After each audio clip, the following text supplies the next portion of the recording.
अध्याय 15 पुरुषोत्तम योग।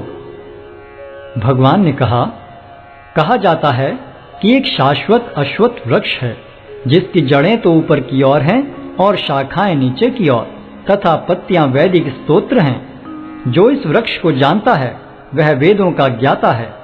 इस वृक्ष की शाखाएं ऊपर तथा नीचे फैली हुई हैं और प्रकृति के 3 गुणों द्वारा पोषित हैं। इसकी टहनियां इंद्रिय विषय हैं। इस वृक्ष की जड़ें नीचे की ओर भी जाती हैं जो मानव समाज के सकाम कर्मों से बंधी हुई हैं। इस वृक्ष के वास्तविक स्वरूप का अनुभव इस जगत में नहीं किया जा सकता। कोई भी नहीं समझ सकता कि इसका आदि कहाँ है, अंत कहाँ है या इसका आधार कहाँ है। लेकिन मनुष्य को चाहिए कि इस दृढ़ मूल वाले वृक्ष को विरक्ति के शस्त्र से काट गिराए।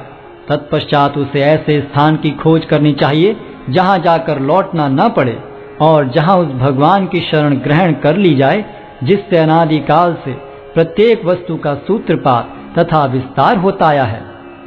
जो झूठी प्रतिष्ठा, मोह तथा कुसंगति से मुक्त हैं, जो शाश्वत तत्व को समझते हैं, जिन्होंने भौतिक काम को नष्ट कर दिया है, जो सुख तथा दुख के द्वंद्व से मुक्त हैं और जो मोह रहित होकर परम पुरुष के शरणागत होना जानते हैं, वे उस शाश्वत राज्य को प्राप्त होते हैं।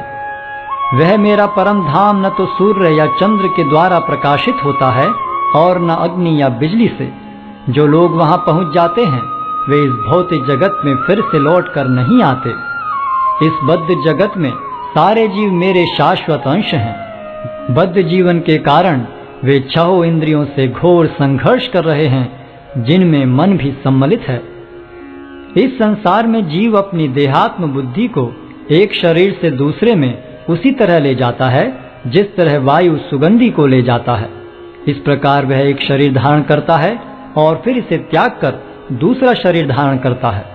इस प्रकार दूसरा स्थूल शरीर धारण करके जीव विशेष प्रकार का कान, आंख, जीभ, नाक तथा स्पर्श इंद्रिय प्राप्त करता है जो मन के चारों ओर संपुंजित हैं। इस प्रकार वह इंद्रिय विषयों के एक विशिष्ट समुच्चय का भोग करता है। मूर्ख न तो समझ पाते हैं कि जीव किस प्रकार अपना शरीर त्याग कर सकता है, न ही वे यह समझ पाते हैं कि प्रकृति के गुणों के अधीन वह किस तरह के शरीर का भोग करता है। लेकिन जिसकी आंखें ज्ञान में प्रशिक्षित होती हैं वह यह सब देख सकता है। आत्म साक्षात्कार को प्राप्त प्रयत्नशील योगी जन यह सब स्पष्ट रूप से देख सकते हैं। लेकिन जिनके मन विकसित नहीं हैं और जो आत्म साक्षात्कार को प्राप्त नहीं हैं, वे प्रयत्न करके भी यह नहीं देख पाते कि क्या हो रहा है। सूर्य का तेज जो सारे विश्व के अंधकार को दूर करता है मुझसे ही निकलता है। चंद्रमा तथा अग्नि के तेज भी मुझसे उत्पन्न हैं। मैं प्रत्येक लोक में प्रवेश करता हूँ और मेरी शक्ति से सारे लोग अपनी कक्षा में स्थिर रहते हैं। मैं चंद्रमा बनकर समस्त वनस्पतियों को जीवन रस प्रदान करता हूँ। मैं समस्त जीवों के शरीरों में पाचन अग्नि हूँ और मैं श्वास प्रश्वास में रहकर 4 प्रकार के अन्नों को पचाता हूँ। मैं प्रत्येक जीव के हृदय में आसीन हूँ और मुझसे ही स्मृति, ज्ञान तथा विस्मृति होती है। मैं ही वेदों के द्वारा जानने योग्य हूँ। निस्संदेह मैं वेदांत का संकलन करता तथा समस्त वेदों का जानने वाला हूँ। जीव 2 प्रकार के हैं, च्युत तथा अच्युत।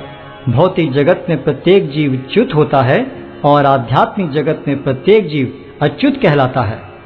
इन दोनों के अतिरिक्त एक परम पुरुष परमात्मा है जो साक्षात अविनाशी भगवान है और जो तीनों लोकों में प्रवेश करके उनका पालन कर रहा है।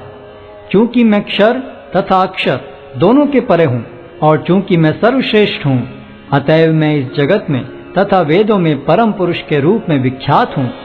जो कोई भी मुझे संशय रहित होकर पुरुषोत्तम भगवान के रूप में जानता है वह सब कुछ जानने वाला है।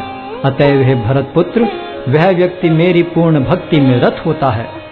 हे अनग, यह वैदिक शास्त्रों का सर्वाधिक गुप्त अंश है जिसे मैंने अब प्रकट किया है। जो कोई इसे समझता है वह बुद्धिमान हो जाएगा और उसके प्रयास पूर्ण होंगे।